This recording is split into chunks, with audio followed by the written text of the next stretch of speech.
देखिए आप बताइए सर, क्या स्ट्रक्चरल फार्मूला की board line formula? Board line formula. देखिए हाइड्रोजन है और दो हाइड्रोजन है, ये दोनों हाइड्रोजन सिंगल बॉन्ड जुड़ा हुआ है और ये हो गया मोड। अब मोड पर क्या है? कार्बन। इसे ये पता चला सर कि यहाँ पर कार्बन है और इस कार्बन पर दो ठो हाइड्रोजन, समझे? यहाँ पर लिखिए सर CH2। फिर आगे बढ़े तो डबल बॉन्ड लिखा, यहाँ पर लिखिए डबल बॉन्ड।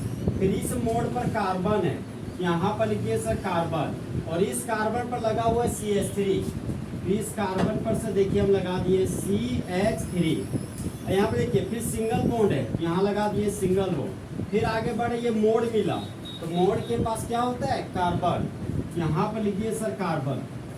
कार्बन पर एक हाइड्रोजन है, तो हाइड्रोजन को समेट कर लिखिए। कार्बन पर ब्रोमो ग्रुप लगा हुआ है, तो कार्बन पर लगा दिए ब्रोमो ग्रुप को। सिंगल बॉन्ड है तो सर यहाँ पर सिंगल बॉन्ड लगा दिए। CH3 है, यहाँ पर लिखिए CH3।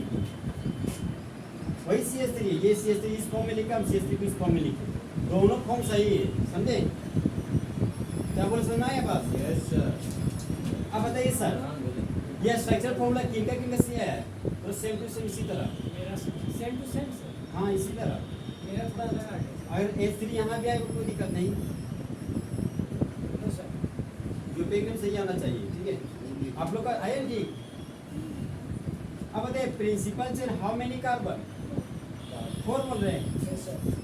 स्ट्रेट चेन की जिगजैग चेन? एग्जैक्ट। ये वाला ले रहे जिगजैग चेन की, ये वाला ले रहे, ये वाला ले रहे। मैं डबल बोर्ड वाला कार्बन होना चाहिए। तो यहाँ पे अगर सर ये वाला लेते, अच्छा देखिएगा ये भी 4 कार्बन का चेन है, 2 ठो ब्रांच मिल रहा है, और ये भी जिगजैग चेन है, और यहाँ भी 4 कार्बन चेन है, यहाँ पर भी 2 ही ब्रांच मिल रहा है। लेकिन अगर इसको आप ले रहे हैं तो यहाँ पर ये पता चल रहा है कि डबल बॉन्ड जुड़ा हुआ एक ही कार्बन का चेन में आ रहा है। और हम आपको बताए थे कि चलना कुछ इस तरीके से सर कि विनाइलिक कार्बन चेन में किसी भी हाल में आ जाना चाहिए, समझे? और डबल बॉन्ड जुड़ा हुआ कार्बन प्रिंसिपल चेन में किसी भी हालात में आ जाना चाहिए। वैसे कभी कभी ऐसा भी केस होता है जब 3 या 3 से अधिक डबल बॉन्ड आ जाता है ना, तो एक डबल बॉन्ड चेन से बाहर भी चला जाता है, समझे? तो फिलहाल इजी वाला केस तो सीखिए, तभी ना टफ वाला केस सिखा पाएंगे। तो बताइए नंबरिंग लेफ्ट टू बॉटम की bottom to left? Left to bottom. तो प्रिंसिपल चेन हो गया first carbon, second carbon, third carbon, fourth carbon. तो ये दोनों ग्रुप प्रिंसिपल चेन से बाहर चले गए, तो Br को ब्रांच के रूप में क्या बोलते हैं? ब्रोमो।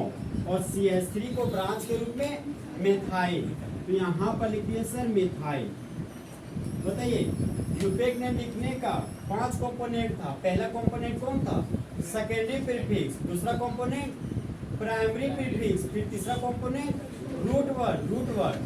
फिर फोर्थ कंपोनेंट प्राइमरी सफिक्स। अब फिफ्थ कंपोनेंट क्या था? Secondary suffix. सर एक से 19 में होता, आप इतना सोच नहीं पाते थे, आप यूपी में सही लिख कैसे लेते हैं? यही तो मैजिक है ना। अब बताइए सेकेंडरी प्रीफिक्स में किसको लिखते हैं? ब्रांच को। अब ब्रांच का नाम अल्फाबेटिकली, तो बताइए ब्रोमो का B, मिथाइल का A। तो पहले किसको लिखेंगे? ब्रोमो का B।